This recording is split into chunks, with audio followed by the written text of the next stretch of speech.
So Mind Safari is around stories, fables related to African wildlife, but there's a message built into them, a series of life lessons that come out of fables around African animals. This is all wrapped up in one large picture of life, a holistic view of life.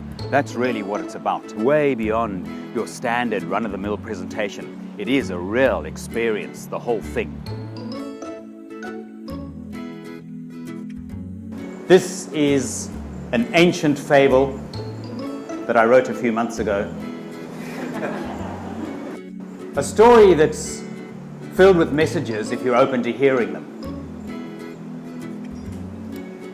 So I suggest you let your mind wander into the realms of possibility, or perhaps into the realms of impossibility, if that's more your style. In the long, long ago, before the what of now, before Africa had drifted away from Gondwana to be Africa all on its own, the elephants all lived together in the southernmost parts of that great exotic land. And all of them had no trunk. They had this small, squidgy sort of nose that they could wriggle about, but they couldn't pick anything up with it, they couldn't wave it around, and they couldn't squirt water with it or anything like that.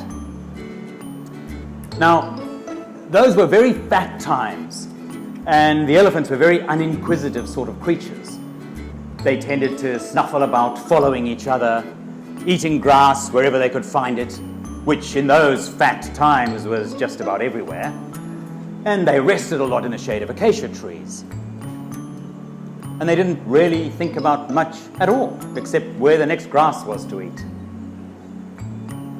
Actually, when I think about it, they're not that different to we human beings are in the comfortable area we live in. We tend not to think too much at all about anything too much, except where the next Macca's is.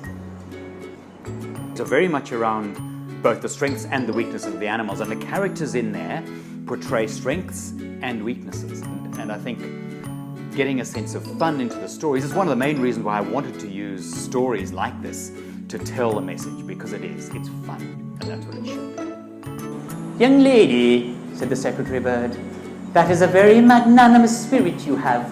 I think you will go a long way in this world, especially now you know your why and your what.